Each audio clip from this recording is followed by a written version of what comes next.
Vamos lá então, gente. Marcelo, up and down, por favor, bem explicadinho. Tá. O personagem dele, do Gideon, é um... Como é que a gente ama odiar? É um cara que ele é feito para você não gostar dele, mas ao mesmo tempo você admira, você ri com ele, pô, a risada dele é gostosa. Ele tem presença. É verdade. Né? Ele tem presença. É um ator que a câmera gosta dele. O cara tem carisma, que foi a palavra que a Dariane falou logo no começo. Ele devia ser muito bom no teatro. Um egocêntrico carismático, né? Então, tudo gira em torno dele. Ele até tem os momentos que são até cômicos, né? Que ele fala, do que estávamos falando aí o Cisco? De você. Ah, sim, vamos continuar. Então, ele é o centro do universo. E quando ele morre no final, ele se torna um sol, né? Ele se torna uma divindade. Ele cumpre. Então, eu acho que ele vai menos pela esposa do que por ele mesmo.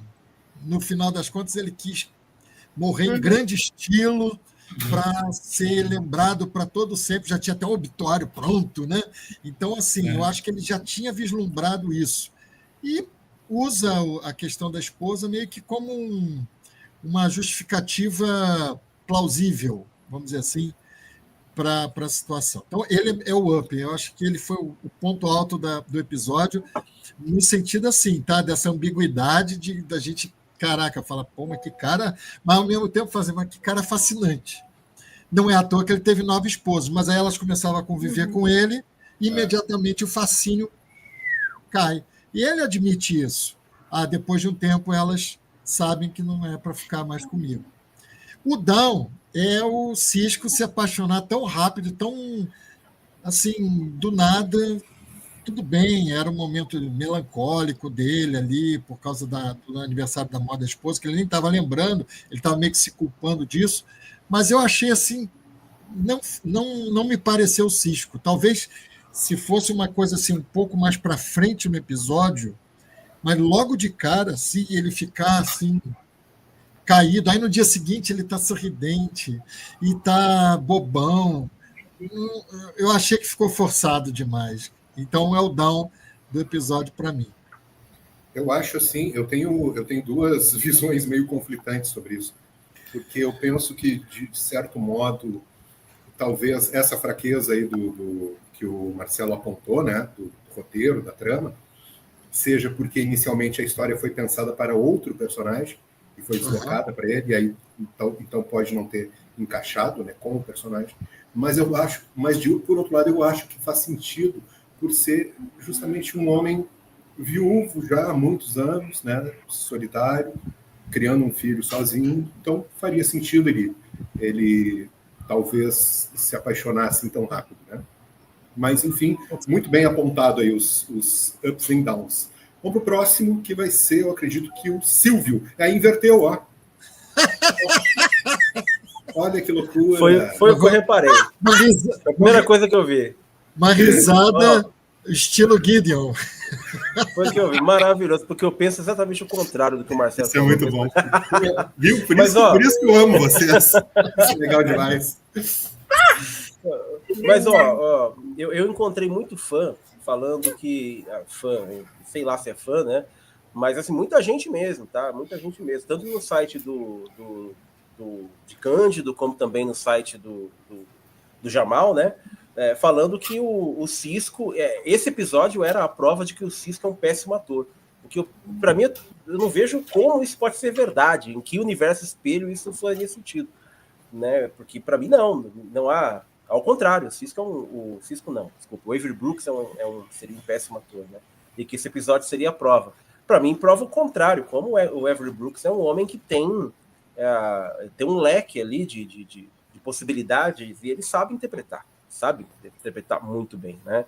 Então ele vai do personagem seco ou personagem desesperançoso para, de repente, alguém que vê esperança de novo na vida e que vê que a vida ele pode ser feliz, ele tem o direito de ser feliz. E ele vê essa possibilidade novamente. Eu acho que o Avery Brooks faz isso muito bem ali no começo, onde a Kira acha estranho, né? Fala, por que você Por que você não tomou? É Ractagima, né? Acho que ele toma todo dia de manhã.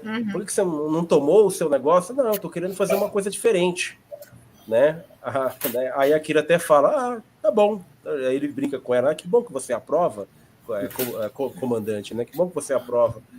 Então, eu vejo ele é o que salva esse episódio, por assim dizer, é o que faz esse episódio ficar digno, vamos dizer assim, né? É o que traz essa dignidade que esse episódio tem. E quem tira a dignidade depois do Cisco trazer é o cientista, né?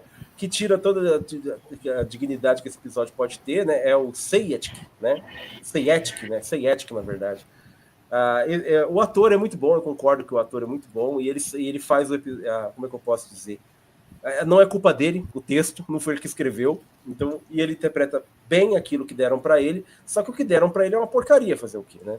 Aí não tem muito o que ser feito. Ele é um personagem irritante, e nesse ponto ele faz bem, né? Ele faz bem isso, ele faz bem, é irritante. A professora Valéria disse aí que ele não seria um Narciso porque o Narciso não se mataria. Eu também acho que também não seria um Narciso, né? Acho que ele só é burro mesmo. Ele é burro, casou 9 vezes e não entendeu que o problema é ele, sabe? Se mata no final, não precisava se matar, você tá no futuro, cara. Você tem holodeck, invoca o Freud no holodeck para conversar com você e ela para ver qual que é o problema, por que tá dando errado a tua vida. Você não precisava entrar numa nave e acabar com tudo por isso, né? Então ele é um personagem muito mal escrito, muito mal escrito, mas interpretado por um ator excelente e que faz esse personagem muito mal escrito ficar muito engraçado. No final das contas, é engraçado. Eu dei risadas altas quando ele falou que tinha escrito o próprio obituário. Eu falei, só faltava isso mesmo. A única coisa que faltava era essa.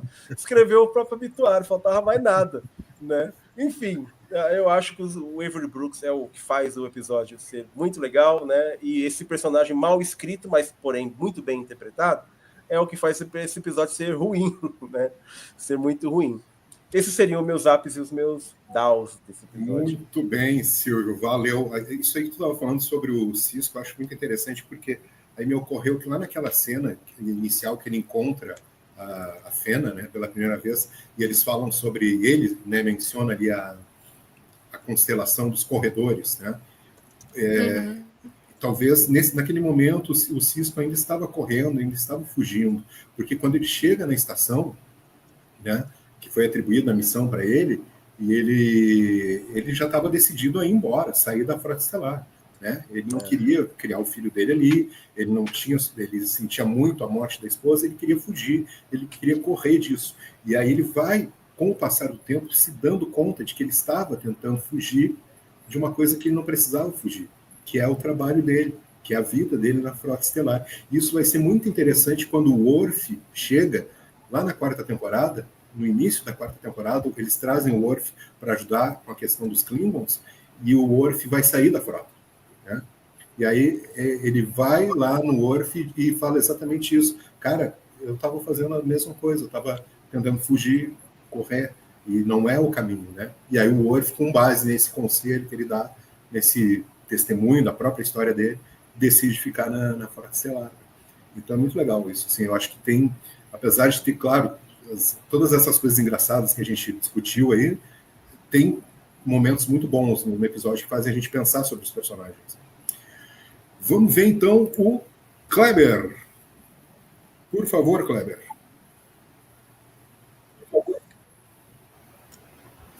O up é a cena do Cisco com o Jake, em que eles falam sobre a possível paixão ali do Cisco, e o Jake deixa ele bem à vontade, porque, de certa forma, isso faz um contraponto com a primeira cena de diálogo dos dois, aquela que a Dariane mencionou, que o Cisco está jogando e o Jake chega para contar o sonho. Aquele é um momento em que eles falam, no final, pelo menos, ele fala da mãe, né? Na verdade, ele conta o sonho e, na hora que ele está saindo, ele diz para o pai que ele sente falta dela, alguma coisa assim. Isso. E o Cisco diz também. Nessa outra cena, né, já parece que há uma mudança, né? Apesar deles sentirem falta da mãe, o Jake diz que ele tem o direito de se apaixonar novamente, de se relacionar novamente com outra pessoa. Eu acho isso muito bacana, porque tem uma singeleza nessa cena, tem uma coisa assim de um recomeçar, de um... a gente supera, né, mesmo sem deixar de valorizar a relação que se teve com a outra pessoa. Então, eu acho isso bem bacana. O Down é a cena em que o Cisco e eu nunca lembro o nome do cientista, né, eles conversam. Isso. Eles conversam sobre... Desculpa. Sobre o tema central ali da trama, né? A mulher se projeta numa outra figura na intenção de correr, né? Como uma constelação de fugir, né?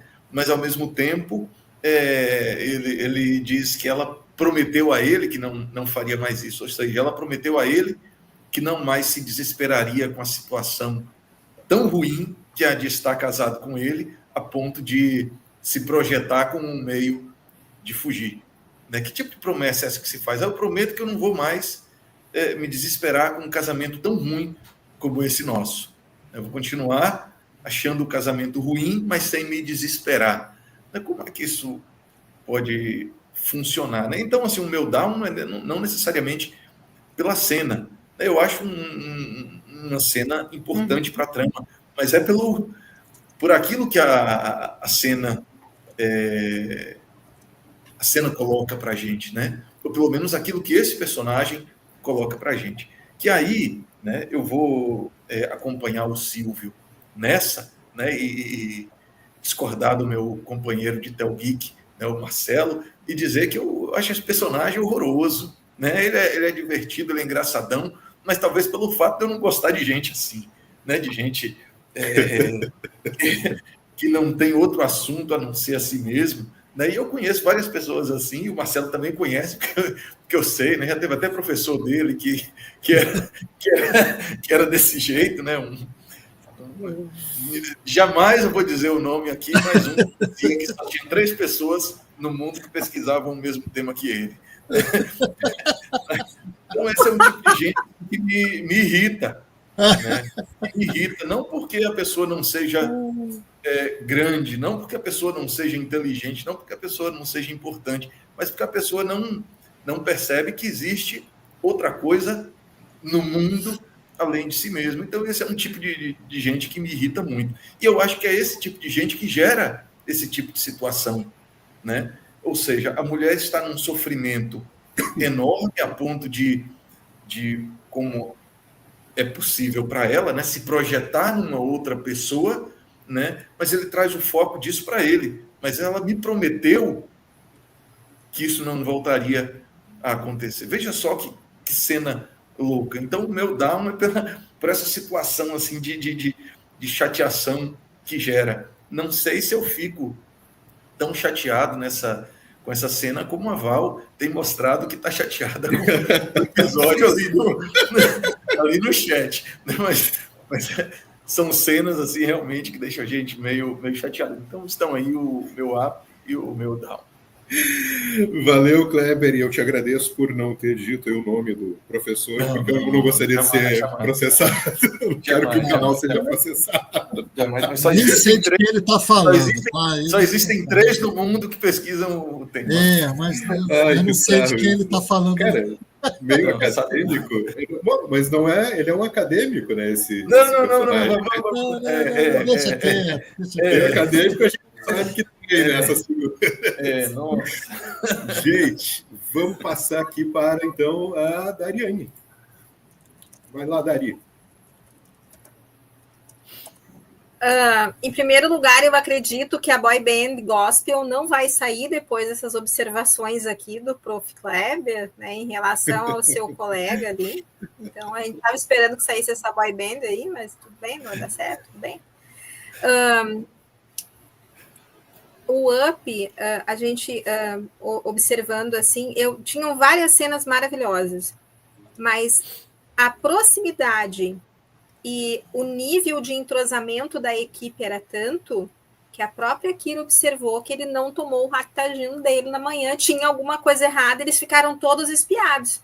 E alguém viu a olhadinha do Brian também, o Brian só olhando também, não falou nada, mas ficou. E ela toda, assim, incomodada, o que estava acontecendo. Eu achei a cena muito bacana. A alegria entusiante que ele estava naquela manhã, e aí vamos voltar, eu não acho que era um sentido de romântico, de envolvimento, piegas dele. Eu acredito que era um homem interessado numa mulher, num possível relacionamento que eventualmente pudesse ser até casual, porque ele estava, afinal, numa estação, né? As pessoas, elas vão e as pessoas saem da estação. Era uma pessoa que ele não viu.